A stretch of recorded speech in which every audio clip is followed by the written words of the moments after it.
Hi, welcome to Adventures in Bonsai. Today is January 1st, 2011. So Happy New Year to everybody. Hope it's a good one for you. Today we're going to discuss and take a look at bottle cap bonsai.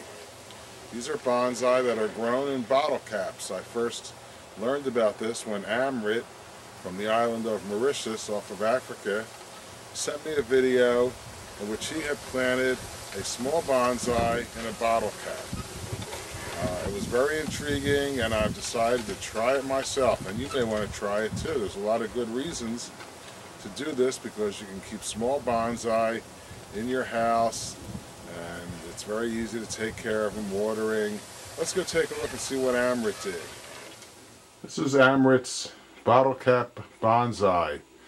It's just planted in a plastic bottle cap, but it looks great.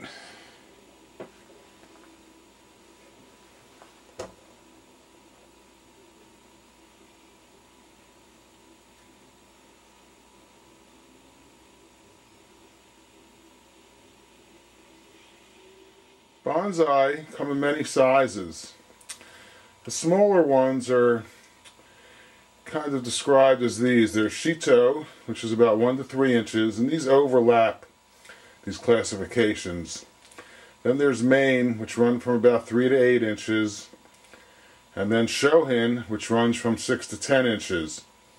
After that you get small, medium, large, extra large. But these are the general classifications, and the bottle top bonsai probably run between the Shito and perhaps the Maine. So let's go take a look and see what we're going to do today. As you can see, I have an assortment of bottle tops and lids here that I'm going to start using to make some of these bonsai. These are just caps from soda and water bottles and other containers. It should be a pretty simple thing to drill holes in these and make them ready for bonsai.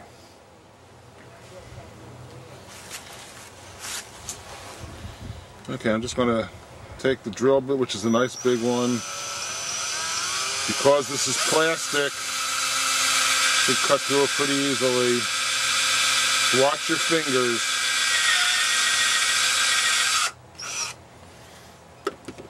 Okay, so there we go. Nice little drainage hole. Should be good. I'm going to do the rest of these now. On the bigger lids, I'm just drawing a series of holes that I'll then cut with a knife to make one nice large big drainage hole. I have a terracotta saucer here, and I'm going to use to hold all these bottle top bonsai. And over here I have a number of mimosa tree seeds that I got from one of our viewers named Jacob, who sent them to me. I'm finally going to get a chance to plant them. And most of what I'm going to do here is the mimosa trees seeds in these little caps. Let's see what happens. Very nice using these because you need very little sphagnum moss. Let's see what we got here and how this will work out. So there's the moss. Here's the seed. To get it inside there.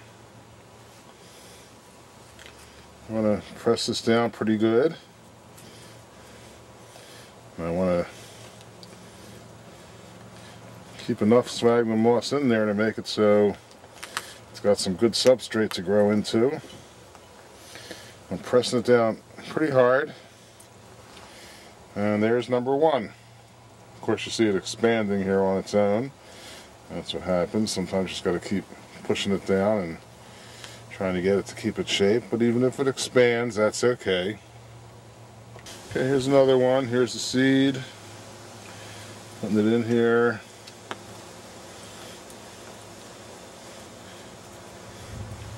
Pushing the sphagnum moss in.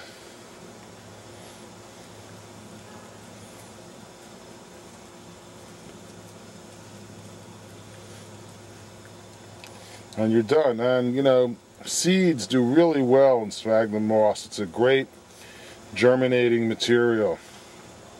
Give it a try. On this larger lid, I'm going to plant a number of seeds and try and get a little bonsai forest growing.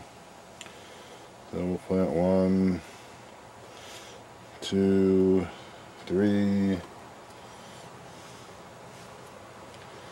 4, 5, 6, and maybe one more for good luck. 7. And we'll see if we can get a little forest to grow out of here.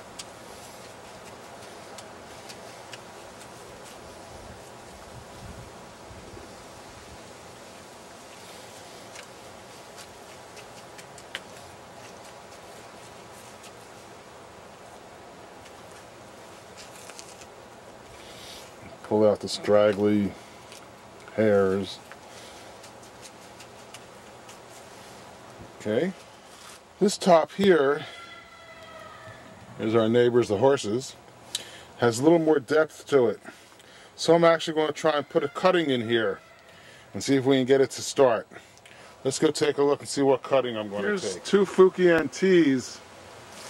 They've got a lot of these long branches that need to be trimmed and cut, so I'm going to make one of these into the cutting.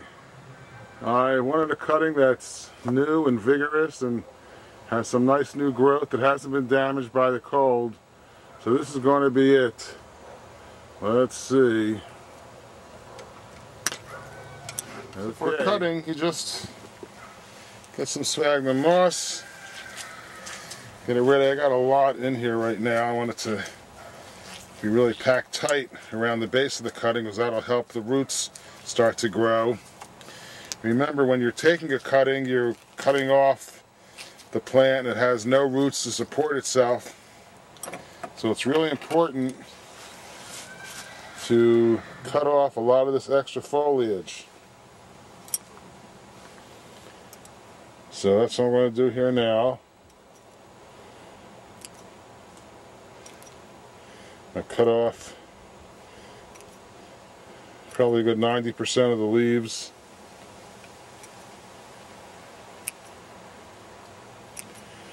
Leave a couple of little small ones on her, even pieces of some of the leaves. So like here there's a nice little leaf starting out, so I'll leave that and a piece of that one, and I'll leave the top on there also.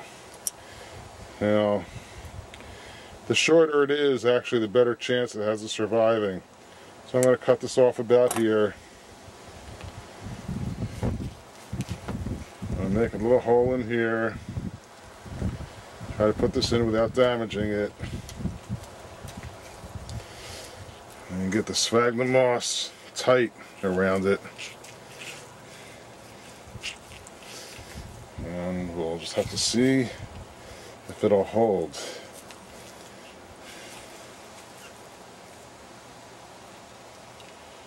Let's see what happens there. Okay, as time goes on, I'll keep on compressing this down and we'll see what happens here. So we've got all our little bottle caps filled with seeds and one cutting. And I'm going to keep these inside my house for now because it's still going to get cold down here. And this way the squirrels won't bother it. And I'll keep you posted as to what's happening with it. But it's a really interesting idea to make these little tiny bonsai that are easy to care for. They don't need a lot of water. You can keep them in your house. Give it a try. I'd like to see how everybody does with these. And you may want to try soil also if you find the sphagnum moss is just a little too hard to work with inside these caps.